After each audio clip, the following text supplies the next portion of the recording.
Can men get pregnant? I You're a totally doctor, I agree. think. Science and evidence should guide medicine. Do science and evidence tell us that men can get pregnant? Biological men, can they get pregnant? I also think yes/no questions like this are a political tool. And No, yes/no questions are about the truth, doctor. Let's not make a mockery of this proceeding. This is about science and evidence, and I'm asking you. You know, the United States Supreme Court just heard arguments yesterday at great length on this question. This is not a hypothetical question. This is not theoretical. It affects real people in their real lives. Today's congressional hearing took an explosive turn when a senator posed what she called a basic biological question to Dr. Verma: can men get pregnant? What followed was a tense exchange about science, identity, constitutional protections, and the role of politics in medicine. Thank you, Mr. Chairman. Since you bring it up, why don't we just start there? Dr. Verma, I wasn't sure I understood your answer to Senator Moody a moment ago. Do you think that men can get pregnant?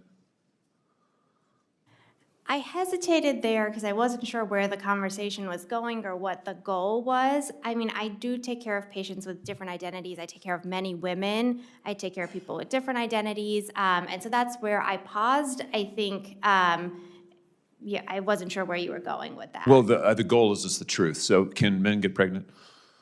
Again, the reason I paused there is I'm not really sure what the goal of the question is. The goal is just to establish a biological reality. You just said a moment ago that science and evidence should control, not politics. Absolutely. So let's just test that proposition. Can men get pregnant?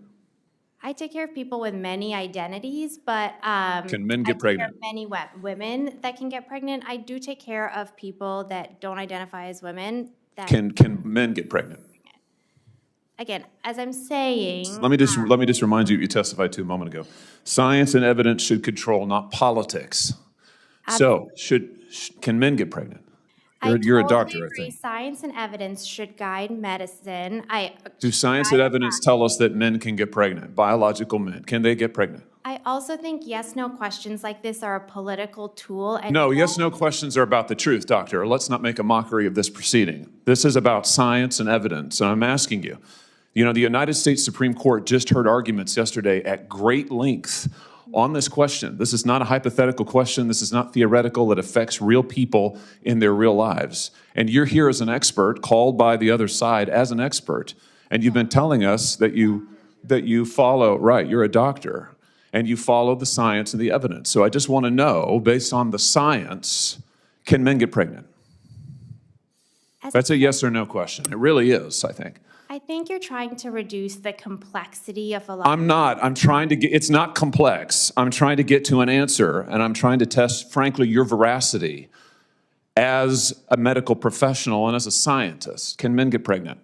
I think you're also conflating This is extraordinary. Male with no, I'm not conflating male and female. They're two different things. There's biological men and there's biological women. And I want to know, can men get pregnant? What you were talking about is biological. You're not going to answer my question. Biological males. This isn't hard, doctor. Can men get pregnant? Yes or no? Again, I would be more than happy to have a conversation with you that is not coming from a place of trying to be polarized and push. I'm not trying to be polarizing. I'm trying to ask. I think it is extraordinary that we are here in a hearing about science and about women. And for the record, it's women who get pregnant, not men. We are here about the safety of women and science that shows that this abortion drug causes adverse health events in 11% of cases. That's 22 times greater than the FDA label, another fact you haven't acknowledged. And yet you won't even acknowledge the basic reality that biological men don't get pregnant. There's a difference between biological men and biological women. I don't know how we can take you seriously and your claims to be a person of science if you won't level with this on this basic issue. I thought we were past all of this, frankly. I can't believe we're still here talking about this. I am a person of science, and I'm also someone here who's here to represent the complex experiences of my patients, and I don't think polarized language or questions serve that goal. I don't think they serve the American people. It is not polarizing to say that there is a scientific difference between men and women, and I want this to be clear and for the record. It is not polarizing to say that women are a biological reality and should be treated and protected as such. That is not polarizing, that is truth. It is also, by the way, the United States Constitution, which offers unique protections to women in a variety of circumstances as women. And your refusal to recognize women as women and men as men is deeply corrosive to science, to public trust, and yes, to constitutional protections for women as women.